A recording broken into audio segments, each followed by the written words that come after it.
Pinakamataas na rank sa company, yung Global Ambassador Prime. I've been a GA Prime for the past 5 years consistently. Palakpakan niyo naman po. And of course, ito na po yung mga milyonaryo sa team ko. Shout out sa inyong lahat. And yan po, ito po yung team ko, ilan sa mga pictures namin. And ano ba yung mga na-achieve ko dito? Free travels. Grabe, kung mahilig ka mag-travel, ito pa yung company na magbibigay sa inyo. Una, Boracay.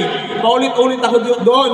Alam nyo, pag ang company magpa-travel, all buffet yan. All buffet talaga yan. So ikaw na lang, hindi ka pa natutunawan, kakain ka na naman. Next, Balisin.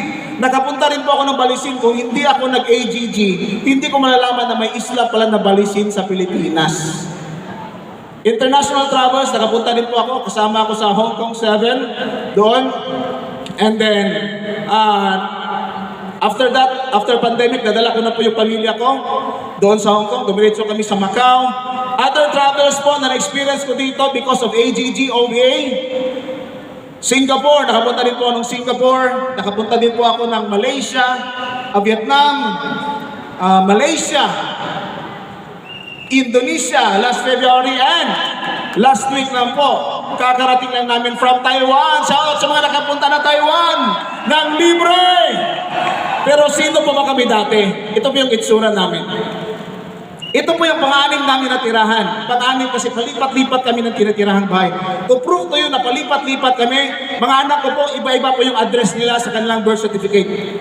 Dahil palipat-lipat kami, nangharap kaming Woo! Grabe! Nangarap kaming magkabahay. Kaya because of AGG, because of OVA, ito po, nakabili po tayo ng lote worth 1 million pesos cash. At dahil dyan, nagpabako po tayo sa probinsya po, napagkamalan po ako na gold digger. Wala akong negosyo, wala akong trabaho, pero nagpapatayo ng bahay. Gold digger na yan doon. Okay? Tapos, nagpa-boom truck tayo sa labing-pito po ang haligi ng bahay, tatlong floors.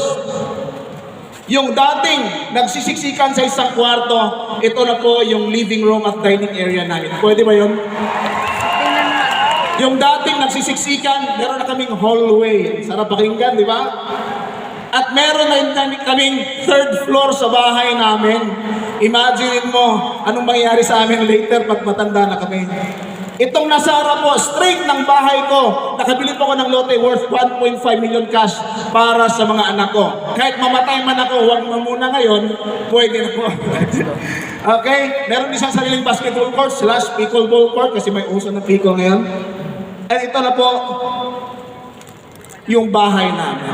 Wow! Sino gusto makabahay? Nasa kamay!